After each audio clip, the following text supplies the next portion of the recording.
Hi, I'm Gabby with Cooking with the Cullinans, and today we are going to make pecan pie, or pecan pie, however you say it. I know that this is a favorite for Thanksgiving and Christmas. This is what the pie looks like. Delicious. Can't wait to have a bite. All right, please let me know if you like the video, like it, subscribe to our channel, leave me a comment, and most of all, enjoy. Have a great day. So these are the items that we're going to need to make that pecan pie today. You can certainly make your own pie crust. I'm going to use a frozen pie crust. We're going to need dark Caro syrup, sugar, pecans of course, the star of the show, some vanilla syrup, some melted butter, and we're going to need 3 eggs. All right, let's get started. Okay, so my oven is already preheated to 350 degrees.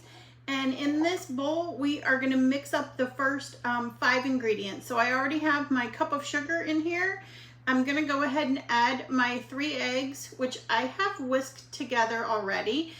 I think it makes it a little bit easier. We have the 1 cup of the dark Caro syrup. Got to get all that goodness out. And all you need to do is just mix this together with a spoon. There's no need to get out the mixer, hand or stand mixer. I'm going to go ahead and kind of stir this around just a little bit. I'm going to add in my teaspoon of vanilla and then my 2 tablespoons of melted butter. And we're just going to mix this really good. Honestly, pecan pie is really one of the easiest pies to make. I think a lot of people kind of panic about it, like, oh, it's so hard to get it exactly right.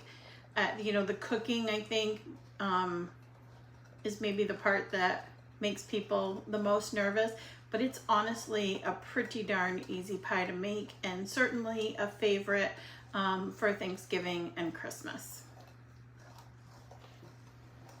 All right, so now that we have this really well mixed together, and I'm gonna kind of keep on stirring it, we are gonna add in the 1.5 cups of pecans. You could certainly use whole pecans. I had chopped pecans on hand, so that's what I'm gonna use, or pecans, depending on how you say it. So we're just gonna get this all mixed together. As I said, it comes together pretty quick and it is pretty darn easy.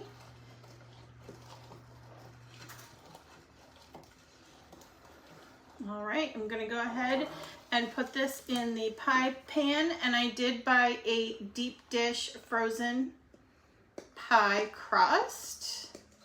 I do that because then if I'm taking this pie to someone's house, I don't have to worry about them giving me back the pie plate.